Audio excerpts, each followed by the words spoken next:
Okay, so this is for Year 7s. Obviously we've been reading Holes by Louise Sachar, and we're part way through, and I didn't want us to not be able to finish our story together. 7A are slightly behind where 7Z are, so what I'm going to do is catch up today with 7A from where they get up to with where 7Z are, and then we're all together. It really won't matter if 7Z listen to this, and there'll be a few activities to do afterwards. So we're up to the point where Stanley is at Camp Green Lake. He has just been digging his first few holes, and he's found that strange tube that he's seen that's got KB etched onto the edge of it, and X-Ray is just about to make out that he's found it so that he can get the day off from digging. Okay, so we're on chapter 14. That night, as Stanley lay on his scratchy and smelly cot, he tried to figure out what he could have done differently, but there was nothing he could do. For once in his unlucky life, he was in the right place at the right time, and it still didn't help him. "You got it?" he asked X-Ray the next morning at breakfast. X-Ray looked at him with half-opened eyes behind his dirty glasses. "Don't know what you're talking about," he grumbled. "You know," said Stanley. "No, I don't know," X-Ray snapped. "So just leave me alone, okay? I don't want to talk to you." Stanley didn't say another word. Mr. Sir marched the boys out onto the lake, chewing sunflower seeds along the way and spitting out the shells. He scraped the ground with his boot heel to mark where each boy was supposed to dig. Stanley stamped down on the back of the blade at the shovel, piercing the hard, dry earth. He couldn't figure out why X-Ray snapped at him. If he wasn't going to produce the tube, why did Stanley give it to him? Was he just going to keep it? The tube was gold in colour, but Stanley didn't think it was real gold. The water truck came a little after sunrise. Stanley finished his last drop of water and stepped up out of his hole. At this time of day, Stanley sometimes could see some distant hills or mountains on the other side of the lake. They were only visible for a short while and would soon disappear behind the haze of heat and dirt. The truck stopped and the dust cloud drifted past it. X-Ray took his place in the front of the line. Mr. Penlansky filled his canteen. "Thanks, Mum," X-Ray said. He didn't mention the tube. Mr. Penlansky filled all the canteens, then climbed back into the cab of the pickup. He still had to bring water to Group E. Stanley could see them digging about 200 yards away. "Mr. Penlansky!" X-Ray shouted from his hole. "Wait, Mr. Penlansky, I think I might have found something." The boys all followed Mr. Penlansky as he walked over to X-Ray's hole. Stanley could see the gold tube sticking out of some dirt on the end of X-Ray's shovel. Mr. Penlansky examined it and took a long look at its flat bottom. "I think the warden's going to like this." "Does X-Ray get the day off?" asked Squid. "Just keep digging until someone says otherwise," Mr. Penlansky said. Then he smiled. "But if I were you, Rex, I wouldn't dig too hard." Stanley watched the cloud of dust move across the lake to the cabin beneath the trees. The boys in Group E were just going to have to wait. It didn't take long for the pickup to return. Mr. Penlansky stepped out of the cab. A tall woman with red hair stepped out of the passenger side. She looked even taller than she was, since Stanley was down in his hole. She wore a black cowboy hat and black cowboy boots, which was studded with turquoise stones. The sleeves on her shirt were rolled up, and her arms were covered with freckles, as was her face. She walked right up to X-Ray. "This where you found it?" "Yes, ma'am." "Your good work will be rewarded." She turned to Mr. Penlansky. "Drive X-Ray back to camp.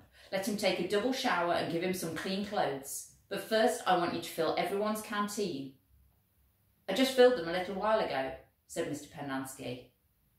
The warden stared hard at him. "Excuse me?" she said. Her voice was soft. "I just filled them when Rex—" "Excuse me?" said the warden again. "Did I ask when you last filled them?" "No, but it's just—" "Excuse me?" Mr. Penlansky stopped talking. The warden wiggled her finger for him to come to her. "It's hot, and it's only going to get hotter," she said. "Now these fine boys have been working hard. Don't you think it might be possible that they might have taken a drink since you last filled their canteens?" Mr. Penlansky said nothing. The warden turned to Stanley. "Caveman, will you come here, please?" Stanley was surprised she knew his name. He had never seen her.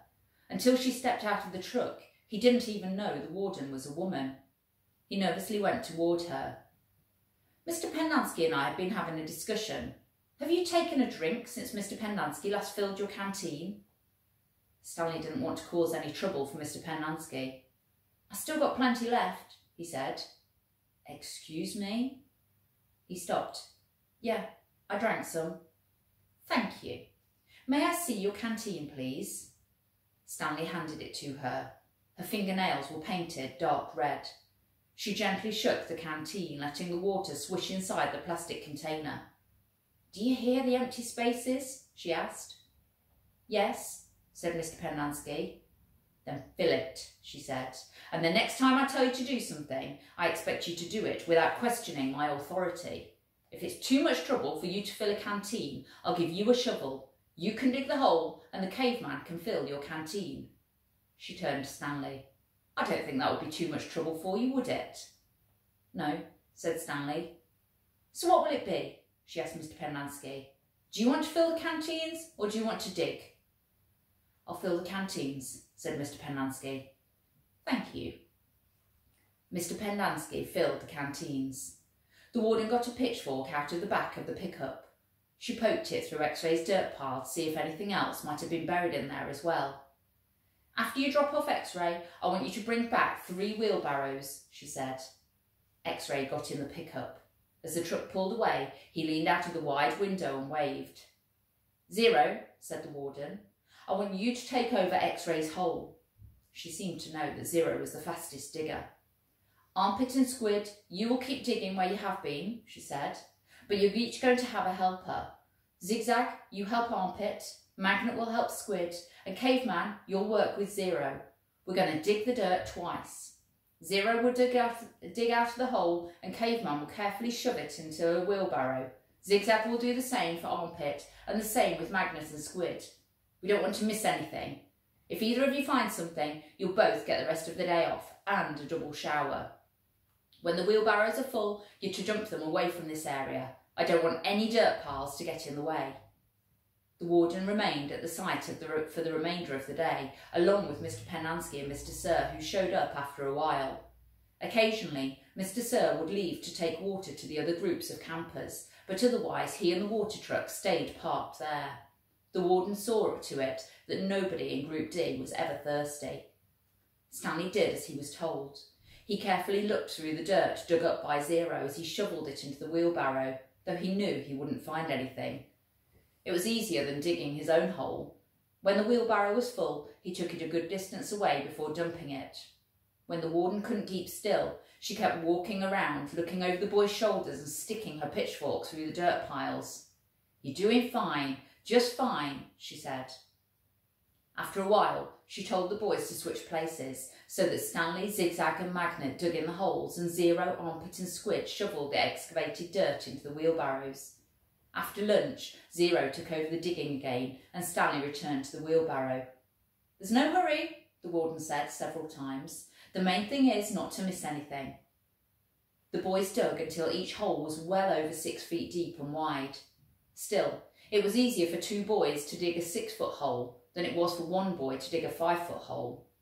All right, that's enough for today, the warden said. I've waited this long, I can wait another day. Mr. Sir drove her back to the cabin. I wonder how she knew all our names, Stanley said as he walked back to the compound. She watches us all the time, said Zigzag. She's got hidden microphones and cameras all over the place. In the tents, the rec room, the shower. The shower? Asked Stanley. He wondered if Zigzag was just being paranoid. The cameras are tiny, said Armpit. No bigger than the toenail on your little toe. Stanley had his doubts about that. He didn't think they could make cameras that small. Microphones, maybe. He realised that was why X-Ray didn't want to talk to him about the gold tube at breakfast. X-Ray was afraid the warden might have been listening. One thing was certain. They weren't just digging to build character. They were definitely looking for something.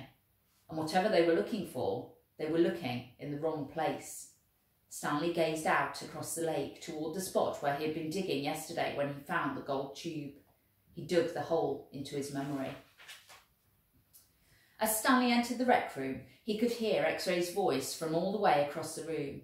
See what I'm saying? X-Ray said. Am I right or am I right? The other bodies in the room were little more than bags of flesh and bones dumped across broken chairs and couches. X-Ray was full of life, laughing and waving his arms around as he talked. "Yo, caveman, my man," he called out. Stanley made his way across the room. "Hey, slide over, Squid," said X-Ray. "Make room for the caveman." Stanley crashed on the couch. He had looked for a hidden camera in the shower. He hadn't seen anything, and he hoped the warden hadn't either. "What's the matter?" asked X-Ray. "You guys tired or something?"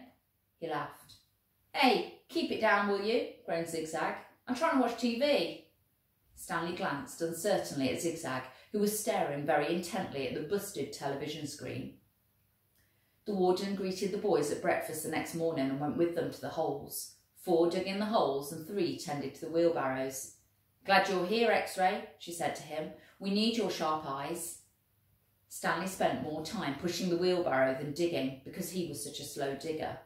He carted away the excess dirt, then dumped it into previously dug holes. He was careful not to dump any of it in the hole where the gold tube was actually found. He could still see the tube in his mind. It seemed so familiar, but he just couldn't place it. He thought that it might have been the lid to a fancy gold pen. KB could have been the initials of a famous author. The only authors he could think of were Charles Dickens, William Shakespeare and Mark Twain. Besides, it didn't really look like the top of a pen. By lunchtime, the warden was beginning to lose her patience. She made them eat quickly so they could get back to work. "If you can't get them to work any faster," she told Mr. Sir, "then you're going to have to climb down there and dig with them." After that, everyone worked faster, especially when Mr. Sir was watching them. Stanley practically ran when he pushed his wheelbarrow. Mr. Sir reminded them that they weren't Girl Scouts. They didn't quit digging until after every other group had finished.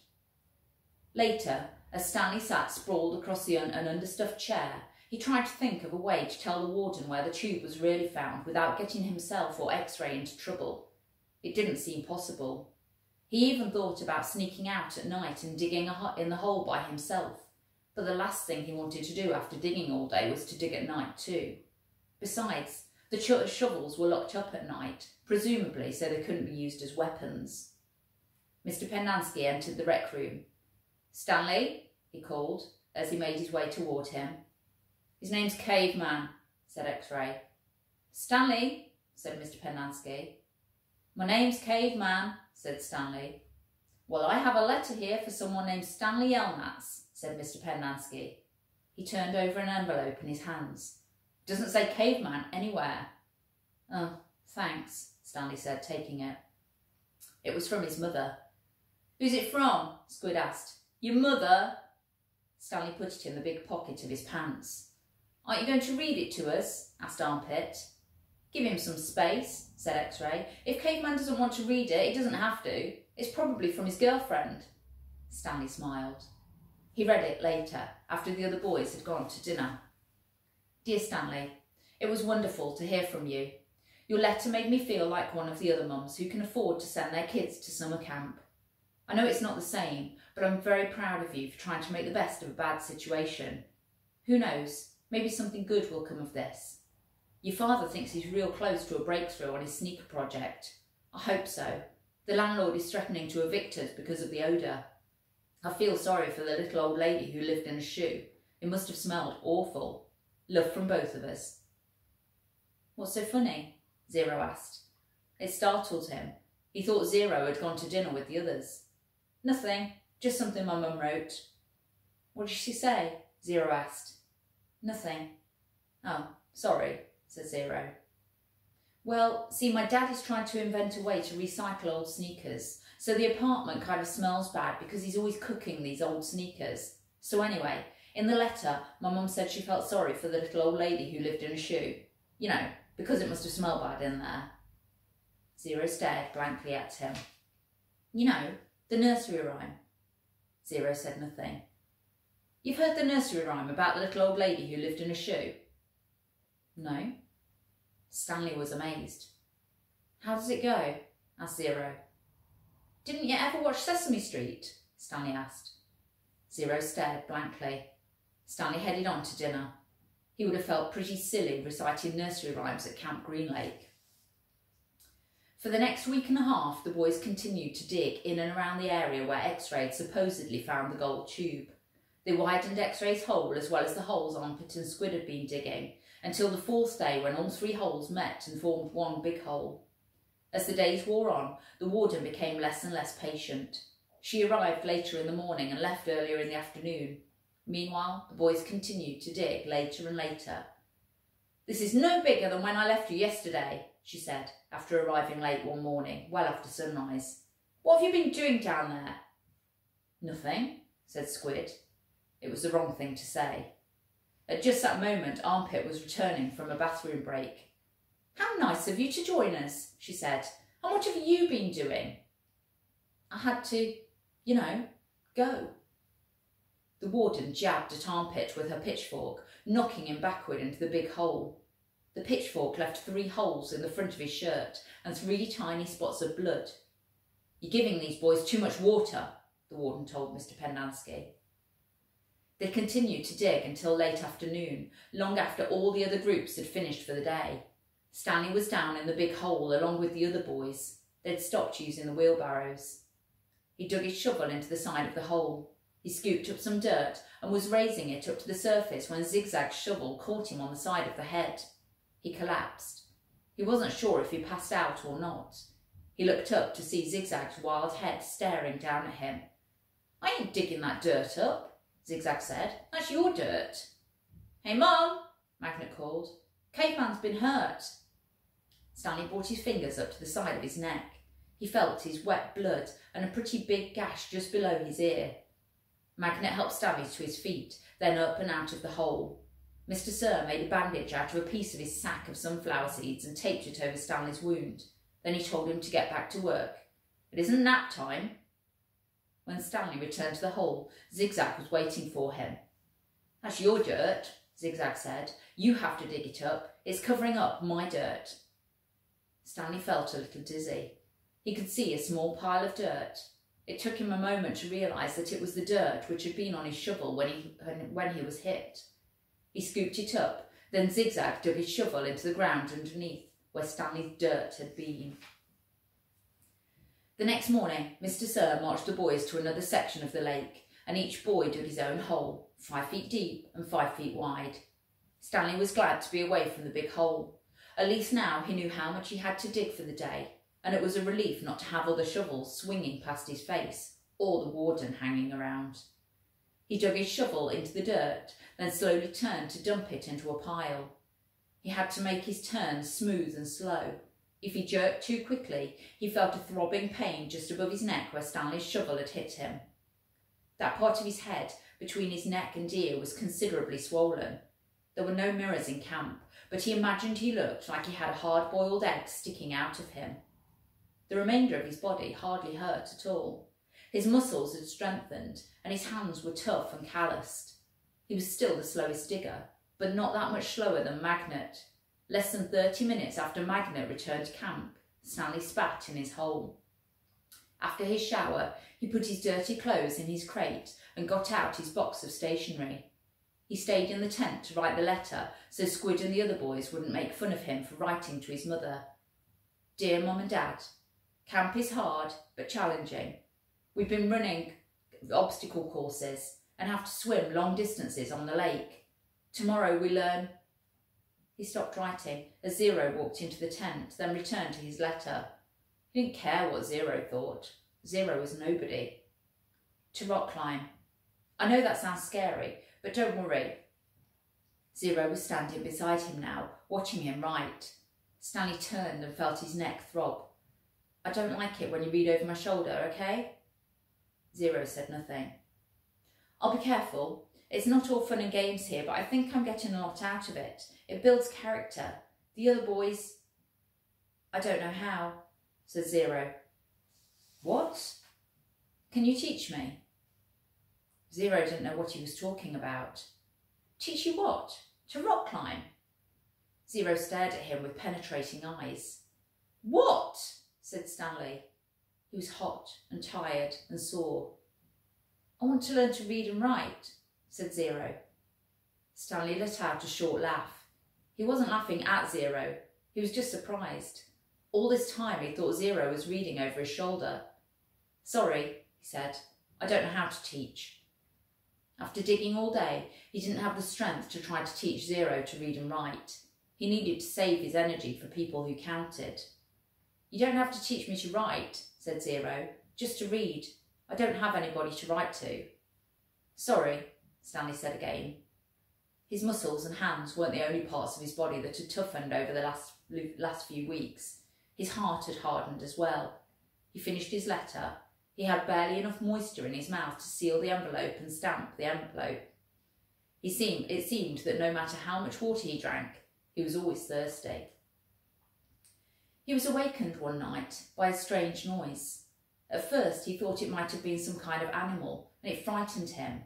But as the sleep cleared from his head, he realised that the noise was coming from the cot next to him. Squid was crying. "You okay?" Stanley whispered. Squid's head jerked around. He sniffed and caught his breath. "Yeah, I'm fine," he whispered, and sniffed again. In the morning, Stanley asked Squid if he was feeling better. "What are you, my mother?" asked Squid. Stanley raised and lowered one shoulder. "I've got allergies, okay?" Squid said. "Okay," said Stanley. "You open your mouth again and I'll break your jaw." Stanley kept his mouth shut most of the time. He didn't talk too much to any of the boys, afraid that he might say the wrong thing. They called him caveman and all that, but he couldn't forget that they were dangerous too. They were all here for a reason.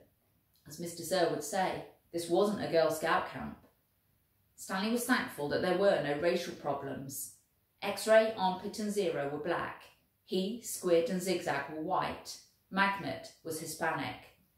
On the lake they were all the same reddish-brown colour, the colour of dirt. He looked up from out of his hole to see the water truck and its trailing dust cloud. His canteen was still almost a quarter full. He quickly drank from it, then took his place in line, behind Magnet and in front of Zero. The air was thick with heat and dust and exhaust fumes. Mr. Sir filled their canteens. The truck pulled away. Stanley was back in his hole, shovel in hand, when he heard Magnet call out, "Anybody want some sunflower seeds?" Magnet was standing at ground level, holding a sack of seeds. He popped a handful into his mouth, chewed and swallowed, shells and all. "Over here," called X-Ray. The sack looked to be about half full. Magnet rolled up the top, then tossed it to X-Ray. "How'd you get them without Mr. Sir seeing you?" asked Armpit. "I can't help it," Magnet said. He held both hands up, wiggled his fingers and laughed. "My fingers are like little magnets." The sack went from X-Ray to Armpit to Squid. "It's sure good to eat something that doesn't come from a can," said Armpit. Squid tossed the sack to Zigzag. Stanley knew it would come to him next. He didn't even want it. From the moment Magnet shouted, "Anybody want some sunflower seeds?" he knew there'd be trouble. Mr. Sir was sure to come back, and anyway, the salted shells would only make him thirsty. "Coming your way, caveman," said Zigzag. "Airmail and special delivery." It's unclear whether the seeds spilled before they got to Stanley or after he dropped the bag. It seemed to him that Zigzag hadn't rolled up the top before throwing it, and that was the reason he didn't catch it. But it all happened very fast. One moment the sack was flying through the air, the next thing Stanley knew the sack was in his hole and the seeds were spilled across the dirt. "Oh man," said Magnet. "Sorry," Stanley said as he tried to sweep the seeds back into the sack. "I don't want to eat dirt," said X-Ray. Stanley didn't know what to do. "The truck's coming," shouted Zigzag. Stanley looked up at the approaching dust cloud, then back down at the spilled seeds. He was in the wrong place at the wrong time. What else is new? He dug his shovel into his hole and tried to turn over the dirt to bury the seeds. What he should have done, he realised later, was knock one of his dirt piles back into his hole, but the idea of putting dirt into his hole was unthinkable. "Hello, Mr. Sir," said X-Ray. "Back so soon?" "Seems like you were just here," said Armpit. "Time flies when you're having fun," said Magnet. Stanley continued to turn the dirt over in his hole. "You Girl Scouts having a good time?" asked Mr. Sir. He moved from one hole to another. He kicked a dirt pile by Magnet's hole, then he moved towards Stanley. Stanley could see 2 seeds at the bottom of his hole. As he tried to cover them up, he unearthed a corner of the sack. "Well, what do you know, caveman?" said Mr. Sir, standing over him. "It looks like you found something." Stanley didn't know what to do. "Dig it out," Mr. Sir said. "We'll take it to the warden. Maybe she'll give you the rest of the day off." "It's not anything," Stanley muttered. "Let me be the judge of that," said Mr. Sir. Stanley reached down and pulled up the empty burlap sack. He tried to hand it to Mr. Sir, but he wouldn't take it. "So tell me, caveman," said Mr. Sir, "how did my sack of sunflower seeds get in your hole?" "I stole it from your truck." "You did?" "Yes, Mr. Sir." "What happened to all the sunflower seeds?" "I ate them." "By yourself?" "Yes, Mr. Sir." "Hey, caveman," shouted Armpit, "how come you didn't share any with us?" "That's cold, man," said X-Ray. "I thought you were our friend," said Magnet. Mr. Sir looked around from one boy to another, then back at Stanley. "We'll see what the warden has to say about this. Let's go." Stanley climbed up out of his hole and followed Mr. Sir to his truck. He still held the empty sack. It felt good to sit inside the truck, out of the direct rays of the sun. Stanley was surprised he could feel good about anything at the moment, but he did. It felt good to sit down on a comfortable seat for a change, and as the truck bounced along the dirt, he was able to appreciate the air blowing through the open window into his hot and sweaty face.